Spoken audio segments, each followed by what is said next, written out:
Hi, Jason Lisk with Pool Genius here with your NFL Survivor Pool Week 2 recap and reactions.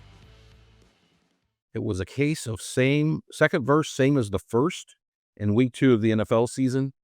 Week 1 saw all the popular Survivor picks get through, even with some drama.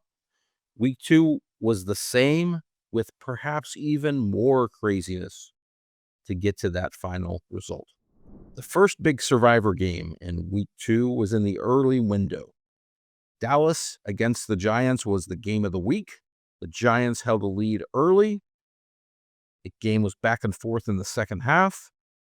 Dallas took a late lead, but then the Giants got it back inside the final minute on a bomb from Russell Wilson to Malik Neighbors. But then Dallas had Brandon Aubrey. Dallas got it to a long field goal of over 60 yards, actually set it up with a draw. Could you imagine running a draw to set up a 60-plus yard field goal? But when you have Brandon Aubrey, I guess it works out for this Schottenheimer. Had Marty Schottenheimer had a kicker like Aubrey, he might have won a couple Super Bowls because he used the same philosophy. But it worked out for Dallas in this case. It went to overtime. And in overtime, after a few ups and downs, and it looking like the Giants had the upper hand with just barely more than 2 minutes remaining, Russell Wilson threw a pick. Dallas got it back and went down and kicked a field goal in the closing seconds.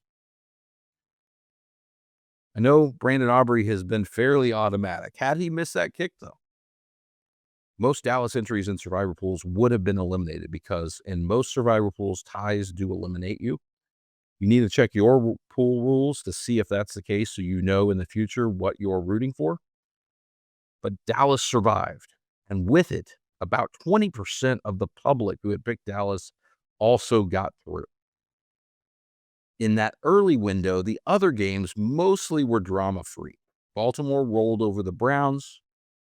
The Detroit Lions laid it on the Bears.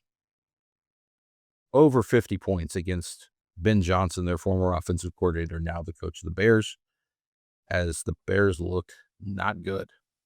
And in the final early game with a fair amount of popularity at around 10%, the Rams went on the road, somehow not realizing that people were not supposed to pick them on the road in Survivor because those teams lose. The Rams did not. They did trail at the half, but they got a third quarter go-ahead touchdown, then got a key sack fumble, and took a 2-score lead that they held for the rest of the game.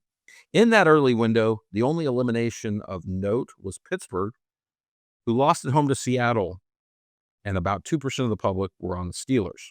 Now, that took us to the late window, where Arizona was really the big game in question, the second most popular pick in our data, the most popular in the Circa Survivor contest, by the way, at 28%. They were coming in, in the upper teens to 20% range in a lot of pools.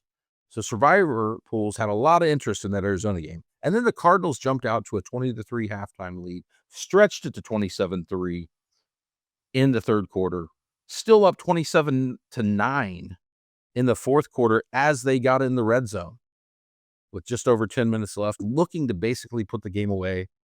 Kyler Murray threw a pick in the red zone to leave a sliver of hope. From that point on, Arizona ran only 4 plays from scrimmage on offense while up 18.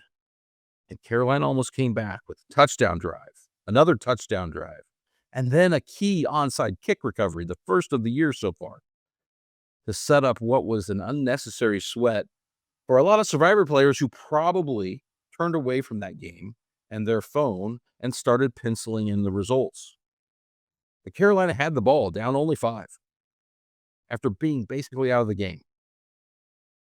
The drive got kept alive by a couple penalties, and then Bryce Young was sacked on 4th down to end the game with about 30 seconds left. So Arizona, again, testing the hearts of those that back them in Survivor pools for the second week in a row against an opponent that was seen as inferior, and they let them hang around, let them get back in the game, but ultimately won. So the Arizona pickers were through. The only other result that also eliminated some was a Sunday night game where about 2% were on Minnesota. So as we head to the Monday night games, not much drama unless you have picked the Chargers. There's a smattering of picks on the Texans as well, maybe the Bucks, but not much out there. 98% of survivor pools are in the house with their picks, and about 94 to 95% have advanced. That means for the second week in a row, we've seen extremely high survival rates.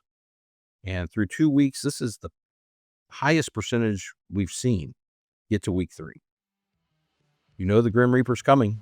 Let's hope it does not come for you in week 3. Good luck.